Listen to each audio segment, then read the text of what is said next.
"You need a home, and I need Daddy," said the little black girl to the giant cowboy, her small voice cutting through the dusty frontier street as townsfolk froze in shock. The orphaned child was nothing but a burden to most, destined to fade into obscurity in a world that saw no value in her existence.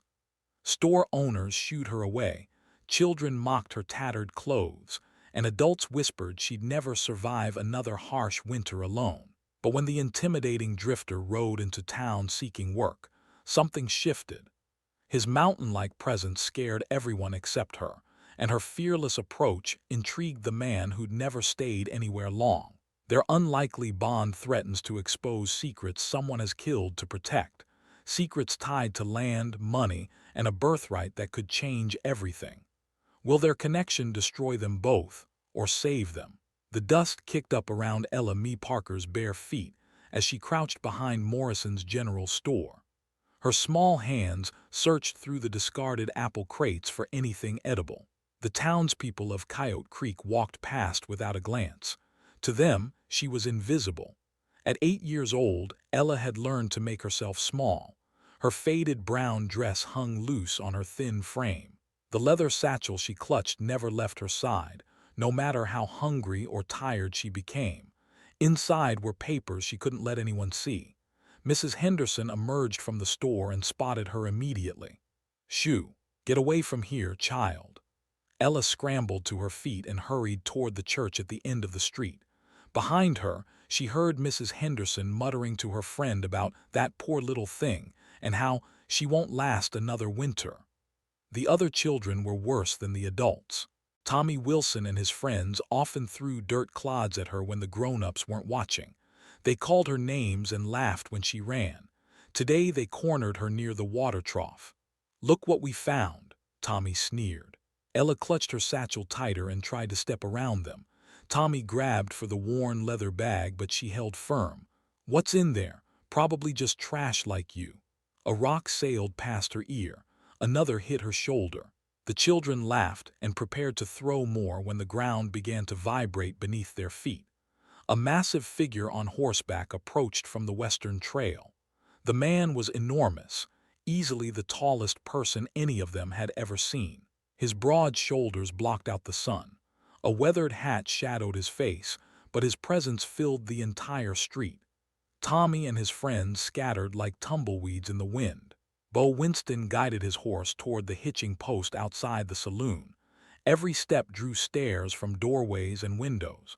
Conversations stopped mid-sentence. Even the dog seemed to sense something different about this stranger.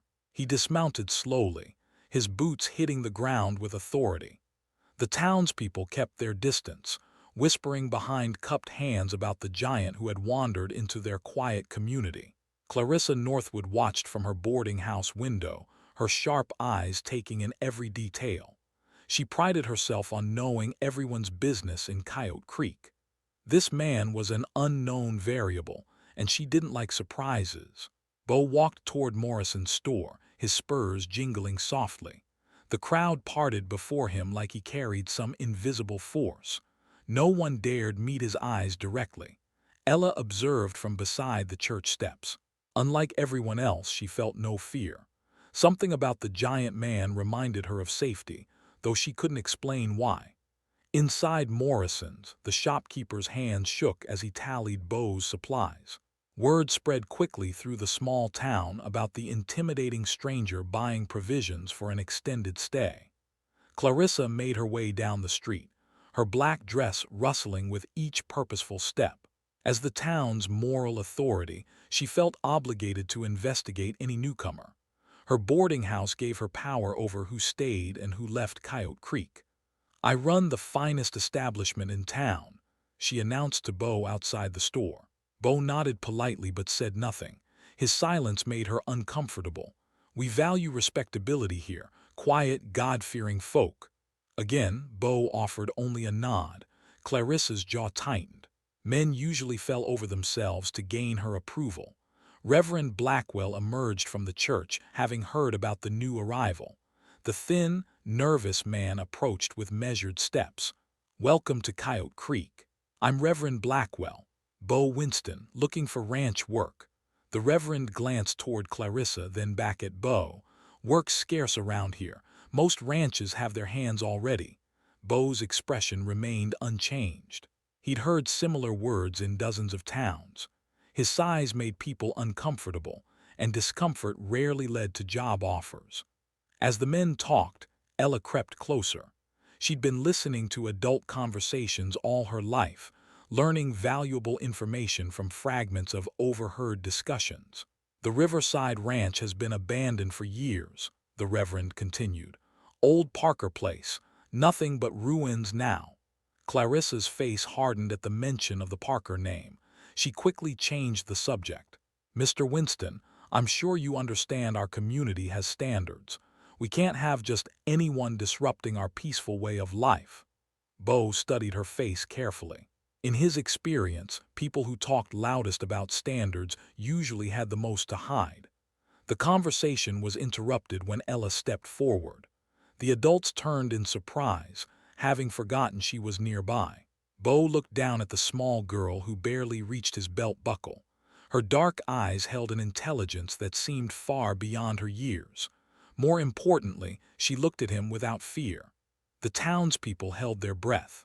No one approached the giant stranger so boldly, especially not the orphan child they all pitied. Ella tilted her head up to meet his gaze. Her voice carried clearly across the suddenly silent street. "You need a home and I need Daddy," Clarissa gasped. Reverend Blackwell's eyes widened. The watching crowd murmured in shock at the child's audacious words, but Bo saw something in Ella's expression that the others missed. Desperation, yes, but also calculation. This wasn't the random plea of a lonely child. This was a proposal, and something deep in Bo's chest, something that had been empty for far too long, recognized the truth in her words.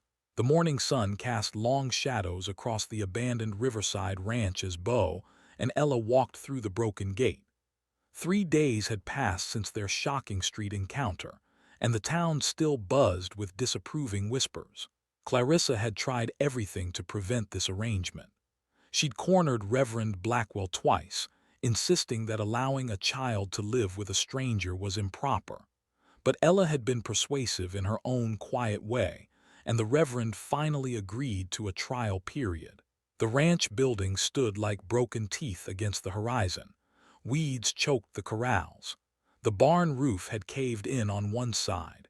Years of neglect had turned what was once a prosperous operation into a monument to decay. Ella walked directly to the main house, her leather satchel bouncing against her hip. She produced a rusty key from inside her dress and unlocked the front door. Bo raised an eyebrow. The child had more secrets than seemed possible for someone so young. Inside, dust covered everything like a gray shroud. Furniture sat exactly where it had been left years ago. Family photographs lined the mantelpiece, showing a well-dressed black couple and their young daughter. "My parents," Ella said simply. She moved through the house with familiarity, opening shutters to let in light. In the back room that had served as an office, she climbed onto a chair and reached behind a loose board in the wall. Her small fingers pulled out a bundle of papers wrapped in oilcloth. Bo watched as she carefully unwrapped the documents. His reading skills were limited, but he recognized official seals and legal language when he saw them. "Land deed," Ella said, spreading the first document on the dusty desk. "Signed by the territorial government. 2,000 acres. Bo leaned closer. The property boundaries described in the deed encompassed not just this ranch, but valuable grazing land that stretched to the river. "Bill of sale for cattle," she continued, producing another paper. 150 head of prime breeding stock. The third document made Bo's breath catch. It was a will, clearly stating that all property and assets belonging to Samuel and Grace Parker would pass to their daughter, Ella Mee Parker, upon their deaths. "They died 3 years ago," Ella said matter-of-factly. "Fever took half the town that winter." Bo studied the dates on the documents. Everything appeared legitimate, but something didn't add up. "Why doesn't anyone know about this?" Ella's jaw set in a hard line that seemed too old for her young face. "Someone does know." She walked to the window facing town and pointed toward Clarissa's boarding house in the distance. Mrs. Northwood was supposed to take care of me after my parents died. The church paid her money every month for my food and clothes. Bo looked at Ella's threadbare dress and bare feet. It was clear where that money hadn't gone. "There's more," Ella said quietly. She produced a letter from the bundle, this one bearing Clarissa's distinctive handwriting. Bo couldn't read most of the words, but he recognized numbers. Large numbers. Ella read aloud with careful pronunciation. "Dear Mr. Hutchins, the Parker property will be available for purchase once abandonment laws take effect. I estimate the value at $15,000. Bo whistled low. That was more money than most people saw in a lifetime. "When do the abandonment laws take effect?" "On my 9th birthday, 6 months from now." The pieces fell into place with brutal clarity. Clarissa had been systematically hiding Ella's inheritance, keeping the girl poor and powerless while positioning herself to steal the most valuable ranch in the territory. "She's been planning this since my parents died," Ella continued. "Probably hoped I'd die too, make it cleaner." The casual way she spoke about her own potential death chilled Bo to the bone. This child had been forced to grow up far too fast. He examined the documents more carefully. The legal language was complex, but the core facts were clear. Ella Mae Parker was the rightful owner of property worth a fortune. "Why are you showing me this?" Ella looked up at him with those two wise eyes. "Because I can't claim it alone, need an adult guardian to make it legal. And you think I'm that person. You need a place to belong. I need someone strong enough to fight for what's mine." The logic was simple and devastating. They each had something the other desperately needed. Bo walked to the broken window and stared out at the neglected fields. He'd spent years drifting from place to place, never staying long enough to call anywhere home. The idea of permanence both terrified and thrilled him. "Clarissa won't give up without a fight. I know. She has the whole town on her side. I know. Could be dangerous." Ella joined him at the window, her small hand resting on the sill. "More dangerous than letting her steal everything my parents worked for." That evening, they sat on the front porch sharing a simple meal of bread and preserved meat from Bo's supplies. The sunset painted the broken ranch in shades of gold and amber, making it easier to imagine what it could become again. "Your parents built something good here," Bo said finally. "They did, and I'm going to get it back." The determination in her voice convinced him. This wasn't just about money or land. This was about justice, family, and the kind of home both of them had been searching for. "All right then. We're partners." Ella smiled for the first time since he'd known her. It transformed her entire face, revealing the child she still was beneath all that premature wisdom. In the distance, a single light burned in Clarissa Northwood's boarding house window. The real battle was about to begin. 2 weeks into their partnership, the Riverside Ranch began showing signs of life. Bo's massive hands proved surprisingly gentle when repairing the delicate window frames. His experience building railroad bridges with his father served him well as he reinforced the sagging barn roof. Ella demonstrated skills that shocked him daily.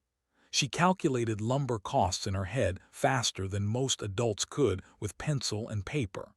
When he wondered aloud about fence post spacing, she rattled off exact measurements her father had used. "Papa always said 16 feet between posts for cattle, 12 for horses," she explained while sorting through rusty nails. "Horses push harder against boundaries." Her reading ability became evident when she found her father's business ledgers in the office safe. The combination had been her birthday. She read through years of cattle records, identifying which bloodlines produced the best calves and which pastures yielded the richest grass. "We need to focus on the south pasture first," she said, tracing routes on a hand-drawn map. "Best water access and shelter from winter storms." Bo marveled at her strategic thinking. Most 8-year-olds played with dolls or toy soldiers. Ella planned ranch operations like a seasoned businessman. His own talents emerged as they worked side by side. The construction skills his father had drilled into him proved invaluable. Years of handling difficult horses had given him an intuitive understanding of animal behavior. Most importantly, his protective instincts kicked in whenever Ella climbed too high or lifted something too heavy. The memory of his younger sister haunted those moments. Sarah had died in a barn accident while he was supposed to be watching her. He'd failed to protect the one person who mattered most. He wouldn't make that mistake again. Their evening routine became sacred time. After the day's work ended, they sat on the porch steps sharing simple meals. Ella would read aloud from her father's books, helping Bo improve his limited literacy. In return, he taught her practical skills like knot tying and basic carpentry. "Your papa was a smart man," Bo said one evening, listening to her read from a cattle breeding manual. "Mama was smart too. She handled all the money decisions." The pride in her voice was unmistakable. These weren't just parents she'd lost. They were her heroes and role models. Town reaction to their partnership ranged from skeptical to hostile. When they rode into Coyote Creek for supplies, conversation stopped mid-sentence. Store clerks served them with obvious reluctance. Children pointed and whispered behind their parents' skirts. Clarissa's campaign against them intensified daily. She cornered anyone who would listen, spreading doubt about Bo's intentions and Ella's mental capacity. "That poor child doesn't understand what she's gotten herself into," Clarissa told Mrs. Henderson outside the post office. "A man like that taking advantage of her innocence." "What do you think he's really after?" Mrs. Henderson asked. "Money, of course. Probably heard rumors about the old Parker place having value." The irony wasn't lost on anyone paying attention. Clarissa accused Bo of the exact crime she was committing herself. Miguel Santos appeared at the ranch on a Tuesday morning, his weathered face creased with worry. The Mexican ranch hand had worked for Ella's parents before their deaths. He'd been trying to find steady work ever since. "I knew your papa well, little one," he said to Ella in accented English. "Good man, fair man." Ella studied him carefully before responding. Trust didn't come easily after 3 years of betrayal and neglect. "Papa always said you were the best horse trainer in the territory." Miguel's eyes brightened at the memory. "He said that many times, said you could gentle the wildest Mustang without breaking its spirit." That afternoon, Miguel demonstrated his skills with a half-wild mare they'd purchased from a neighboring rancher. Where other men might have used force and intimidation, he employed patience and gentle persistence. Within hours, the skittish animal was eating from his hand. "How do you do that?" Bo asked, genuinely impressed. "Respect," Miguel replied simply. "Animals know when you respect them." The three of them made an unlikely team. Bo provided strength and construction expertise. Ella contributed business intelligence and legal ownership. Miguel brought animal handling skills and knowledge of local ranching practices. More importantly, they began to feel like family. Miguel had been lonely since losing his job. Bo craved the stability he'd never known. Ella needed adults who valued her mind and protected her future. Their success became increasingly difficult to ignore. The barn roof no longer leaked. The corrals were sturdy and well-designed. Cattle grazed in pastures that had been cleared of weeds and debris. Word spread through the territory about the remarkable transformation at Riverside Ranch. Some visitors came out of curiosity. Others arrived seeking work or wanting to buy cattle. Clarissa's frustration grew more obvious with each passing day. Her carefully laid plans were unraveling faster than she could repair them. The abandoned property she'd planned to steal was becoming valuable again under competent management. She began taking more desperate measures. False rumors circulated about Bo's violent past. Whispers suggested that Ella was being held against her will. Anonymous complaints reached the territorial authorities about improper living arrangements. "People are saying terrible things," Reverend Blackwell warned during one of his visits. "Mrs. Northwood has been quite vocal about her concerns." Ella looked up from the account book she was balancing. "What kind of concerns?" "About your welfare, your education, whether this arrangement is proper for a young lady." The Reverend's discomfort was obvious. He'd watched Ella blossom under Bo's protection, but community pressure was mounting. "I'm learning more here than I ever did in town," Ella replied calmly. "Mathematics, business, animal husbandry, construction techniques. But what about feminine accomplishments? Sewing, cooking, proper deportment?" Bo spoke up from the doorway. "She can cook better than most adults and mends her own clothes. As for deportment, she conducts herself with more dignity than anyone in town." The pride in his voice was unmistakable. In just 1 month, this unlikely partnership had become the most important thing in both their lives. But outside forces were gathering strength, and their fragile new family would soon face its greatest test. 3 months of backbreaking work had transformed Riverside Ranch into the most talked-about operation in the territory. Cattle grazed in perfectly maintained pastures. The rebuilt barn stood solid against prairie winds. Neighbors who had once dismissed Bo and Ella now rode miles out of their way to see what miracles they'd accomplished. The success brought both opportunities and enemies. Ella's business instincts proved even sharper than her father's had been. She negotiated cattle purchases with shrewd precision, buying low from desperate ranchers and selling high to Eastern buyers. Her mathematical mind spotted market trends that escaped seasoned cowboys. "Beef prices will jump 20% before winter," she announced during their morning planning session. "Railroads pushing through to Kansas City. Transportation costs will drop." Bo had learned to trust her predictions completely. When Ella talked numbers, smart men listened. Miguel's expertise with horses had added another income stream. Word spread about his gentle training methods, and ranchers brought their most difficult animals to Riverside. The fees helped fund additional improvements and equipment purchases. Their evening routine had evolved into something resembling a real family. Bo would return from fence repairs to find Ella helping Miguel tend the horses. She'd grown 3 inches and gained healthy weight. Her quick smile appeared more frequently now. After supper, they'd gather around the kitchen table. Ella read aloud from newspapers and books while Bo practiced writing letters. Miguel shared stories about his childhood in Mexico and taught them both Spanish phrases. "Familia," Miguel would say, gesturing to include all three of them. Family. But their growing prosperity made Clarissa Northwood increasingly desperate. She cornered Dr. Matthews outside his clinic on a busy Saturday morning. The elderly physician had delivered Ella and treated her parents before their deaths. "That child needs proper medical evaluation," Clarissa insisted. "Living in such conditions with such people, it's affecting her mental development." Dr. Matthews frowned. He'd seen Ella in town recently and noted her improved health and confident demeanor. "She appears to be thriving, Mrs. Northwood." Appearances can be deceiving. A child of her background making such claims about property ownership. Clearly delusional thinking brought on by trauma and malnutrition.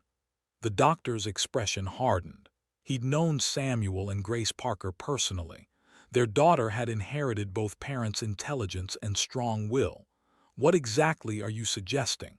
"A formal competency hearing. For her own protection, of course." That same week, Clarissa made a clandestine trip to the county seat. She met with Judge Harrison in his private chambers, presenting carefully prepared arguments about an incompetent minor being exploited by unscrupulous adults. "The child believes she owns valuable property," Clarissa explained with manufactured concern. "She's been filling her head with fantasies about inheritances and land rights." Judge Harrison accepted the bottle of expensive whiskey Clarissa offered and listened to her proposal. A small donation to his re-election campaign accompanied the request for a formal hearing. Meanwhile, Clarissa's forgery skills were put to their ultimate test. Working by lamplight in her boarding house room, she created documents showing that Samuel Parker had borrowed heavily against his ranch. The debt papers bore her name as creditor and included terms that would have made the entire property forfeit upon his death. The false papers looked authentic enough to fool casual inspection. Clarissa had been practicing Samuel's signature for months, studying genuine documents to perfect the deception. Her final weapon was character assassination. She systematically approached every influential person in Coyote Creek, planting seeds of doubt about Bo's motives and methods. "Have you noticed how that child follows him around?" she asked Mrs. Henderson during their weekly quilting circle. "Like she's been trained to obey. It's not natural." "What are you implying?" "I'm not implying anything. Just observing that a man of his size and temperament could easily intimidate a small child into saying whatever he wanted." The whisper campaign grew more vicious with each retelling. By the time stories reached the far end of town, Bo had been transformed from protective guardian into manipulative predator. Reverend Blackwell found himself caught in the middle of the growing controversy. His conscience told him that Ella had never been happier or healthier. But prominent church members were pressuring him to take action against what they called an improper arrangement. "The child needs a proper Christian home," Clarissa declared during a church board meeting, "with people of good moral character who can guide her spiritual development." "She attends services regularly," the Reverend pointed out weakly. "Under duress. Can't you see how that man controls her every move?" The Reverend had actually observed the opposite. Ella made her own decisions with confidence and spoke her mind freely. But Clarissa's influence over the church board was considerable. Unknown to the conspirators plotting against them, Reverend Blackwell had begun conducting his own investigation. Something about Clarissa's story had never sat right with him. Why would a prosperous rancher like Samuel Parker need to borrow money from a boarding house keeper? Late one evening, he visited the church records room and pulled out the burial registry from 3 years earlier. Samuel and Grace Parker's deaths were recorded along with dozens of others who'd succumbed to the fever epidemic. But another entry caught his attention. A notation about funeral expenses being paid by the Parker estate, handled through Clarissa Northwood as temporary guardian. The amount seemed excessive for simple burial costs. Further investigation revealed bank records showing regular payments to Clarissa for Ella's care. The amounts were substantial, enough to provide comfortable living conditions for any child. Yet Ella had been clothed in rags and fed scraps when Bo found her. The Reverend's suspicions deepened when he discovered correspondence between Clarissa and a Kansas City land speculator. The letters discussed purchasing abandoned ranch property at below-market prices. One phrase kept appearing in the exchanges: "The Parker situation will resolve itself soon." As autumn approached, battle lines were clearly drawn. Clarissa had marshaled the forces of law, society, and conventional morality against the unlikely family at Riverside Ranch. She possessed forged documents, bought judges, and community support, but she'd underestimated the power of truth and the determination of people fighting for their rightful place in the world. The confrontation that would decide all their fates was rapidly approaching. The territorial judge arrived in Coyote Creek on a cold October morning, his black carriage kicking up dust clouds that seemed to darken the entire town. Judge Harrison had traveled from the county seat specifically to resolve what local officials called the Parker property dispute. Word spread quickly through the streets. By noon, the church hall was packed with curious townspeople eager to witness the legal showdown that would determine Ella's fate. Clarissa entered the makeshift courtroom with supreme confidence. Her dark dress was perfectly pressed, her gray hair arranged in a severe bun that emphasized her stern expression. She carried a leather portfolio containing what she claimed was irrefutable evidence of her rightful claim to Riverside Ranch. Bo sat beside Ella at the defendant's table, his massive frame making the wooden chair creak with every movement. His clean shirt and carefully combed hair couldn't disguise the fact that he looked out of place in formal proceedings. Ella appeared tiny next to him, but her posture radiated determination. She wore her best dress, a blue cotton garment that Bo had purchased for her in the county seat. Her hair was braided neatly, and she held her father's leather satchel in her lap. Miguel sat in the front row, his weathered hands clasped tightly together. Reverend Blackwell occupied a seat near the back, a manila envelope resting on his knees. Judge Harrison called the hearing to order with theatrical authority. His red face and bloodshot eyes suggested he'd been sampling Clarissa's whiskey gifts throughout his journey. "We're here to determine the rightful ownership of the property known as Riverside Ranch," he announced. "Mrs. Northwood, present your case." Clarissa rose with practiced elegance. She addressed the packed room rather than the judge, playing to her audience of friends and supporters. "Your Honor, I appear before you today seeking justice for this poor, confused child who has been manipulated by unscrupulous individuals." She gestured toward Bo with theatrical disgust. Samuel Parker was a desperate man in his final months. Drought had decimated his cattle. Disease had claimed most of his horses. He came to me repeatedly, begging for loans to save his failing ranch. From her portfolio, she produced the forged debt documents. The papers looked official enough to impress casual observers. These promissory notes clearly show that Mr. Parker borrowed extensively against his property. The total debt exceeded the ranch's value by the time of his death. Judge Harrison examined the documents with the careful attention of a man who'd already been paid to reach a specific conclusion. "The amounts are substantial," he noted for the record. "Samuel Parker died owing me over $8,000. According to territorial law, his debts must be satisfied before any inheritance can be claimed." Murmurs of agreement rippled through the crowd. The story sounded plausible to people who didn't know the Parker family's true financial situation. "Furthermore," Clarissa continued, "this child has been living in deplorable conditions under the influence of a drifter with no permanent address or respectable employment. She requires proper guardianship from established members of our community." Mrs. Henderson and several other prominent women nodded approvingly. They'd been convinced that Ella needed rescue from her current circumstances. "I propose that the ranch be sold to satisfy Mr. Parker's debts, with any remaining proceeds held in trust for the child until she reaches majority. Naturally, I'm prepared to provide proper Christian guardianship during her formative years." The proposal sounded reasonable and charitable to most listeners. Clarissa had positioned herself as the benevolent savior of a victimized orphan. Judge Harrison turned toward the defendant's table. "How do you respond to these allegations?"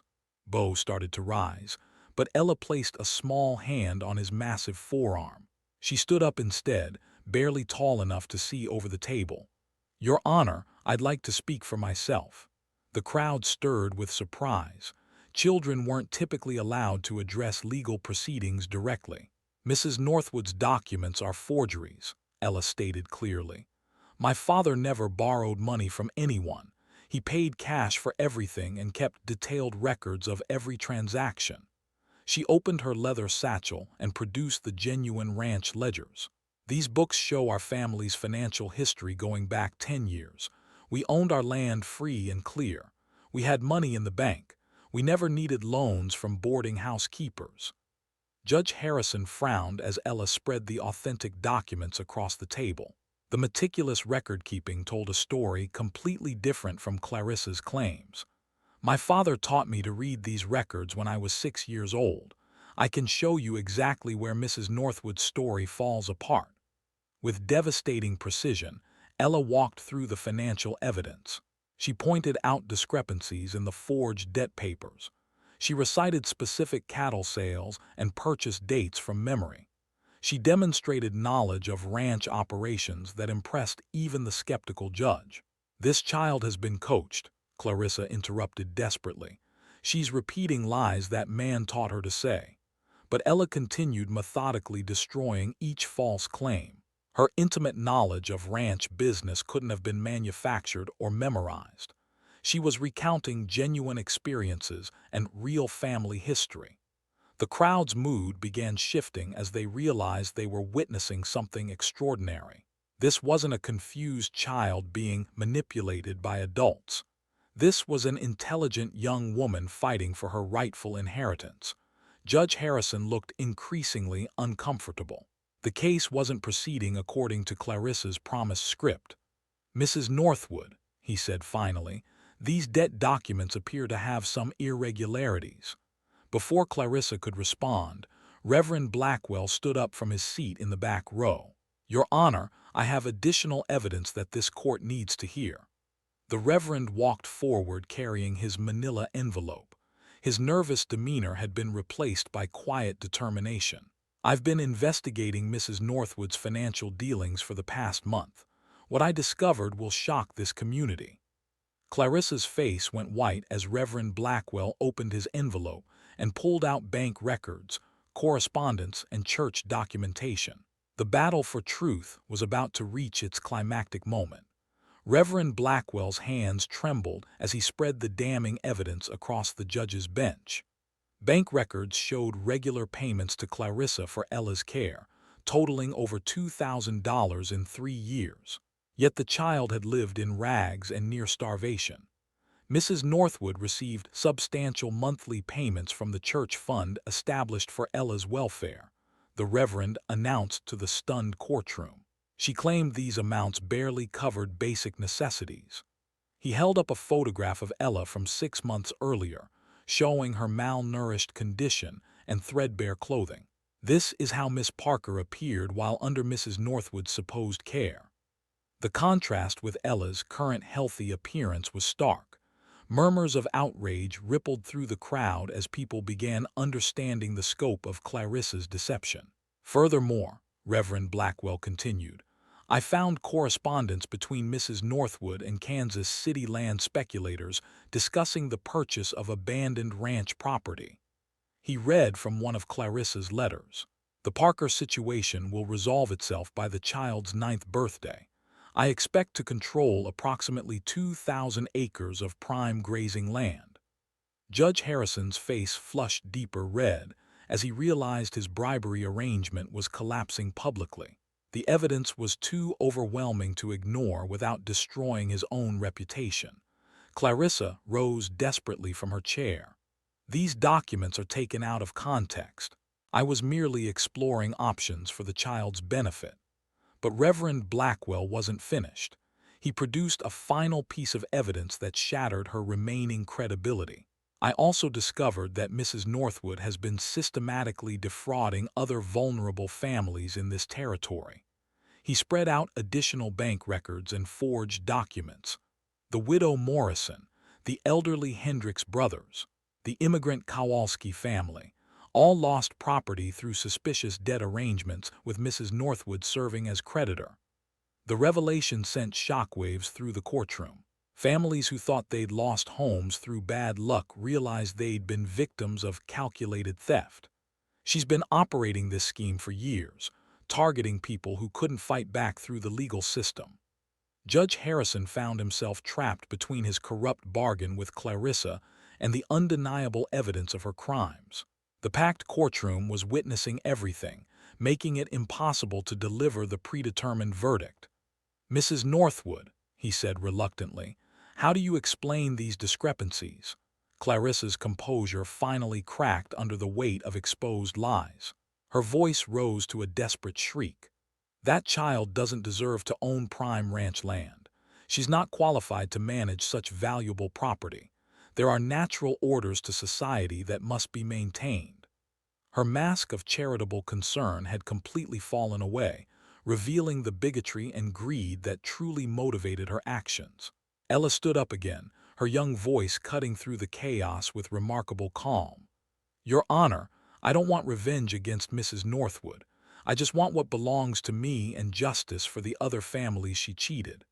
The dignity in her response silenced the entire courtroom. Here was a child showing more grace in victory than the adults had demonstrated throughout the entire proceeding. Judge Harrison had no choice but to follow the evidence where it led. "Based on the documentation presented, I rule that Ella Mee Parker is the rightful owner of Riverside Ranch and all associated property." He turned toward Bo with obvious reluctance. "Mr. Winston, the court recognizes your guardianship arrangement with Miss Parker, pending formal adoption proceedings." The courtroom erupted in mixed reactions. Supporters cheered while Clarissa's allies sat in stunned silence. "Furthermore," the judge continued, Mrs. Northwood will face criminal charges for fraud, embezzlement, and theft. Her assets will be seized to provide restitution for her victims. Clarissa was led away by the territorial marshal. Her empire of deception finally collapsed. The woman who had controlled Coyote Creek through fear and manipulation was revealed as nothing more than a common criminal. 1 year later, Riverside Ranch had become the social center of the transformed community. The Autumn Harvest Festival drew families from across the territory to celebrate another successful season.